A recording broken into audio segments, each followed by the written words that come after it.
a litter of kittens. My skin was a few shades lighter than everyone else's, that every time the teacher turned off the lights, everyone assumed that I would glow in the dark. I sat in a class where Spanish was a primary language. I always felt as if the teacher was tossing me a ball I couldn't catch.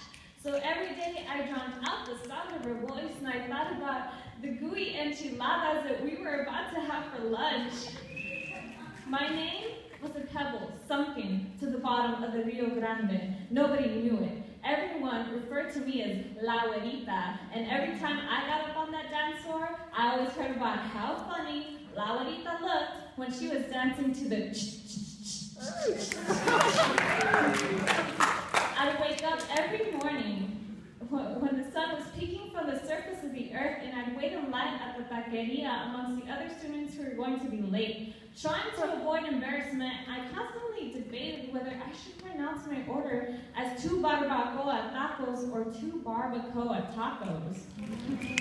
I heard laughs, I heard chuckles, I heard whispers, I heard giggles. Every time I got called up to read, I always wondered why I was the clown when I had the same accent as everyone else. I conjured a list of everything that ignited the burning fire inside of me, and on top of that list was my appearance. I wanted to be kissed by the sun. I wanted hair that bounced every time I walked. I wanted eyes the color of a rising storm. And I wanted a body so full of curve and grace that when I walked into the room, I wanted the voice to go, H. My skin was the color of paper. My hair, it hung lifeless, dull, and flat. My eyes resembled that of a murky swamp. And my body was as unexciting as a white rose-art crayon. I packed up my things and moved up north because it's out of that little Mexican town, and when I got here, not much really changed, except I wasn't the whitest one.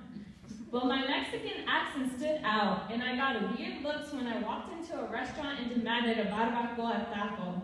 It took me a while to understand how people dance to country music because all I ever knew were cumbias and guapangos. The burning fire inside of me has now turned to spark. I ripped up everything that tore me apart. I'll never be normal, but I'll never be dull. I've learned that I am proud to have pearly skin like my father's spraying every inch of my body, and blessed to have my mother's strong Hispanic blood cascading through my veins.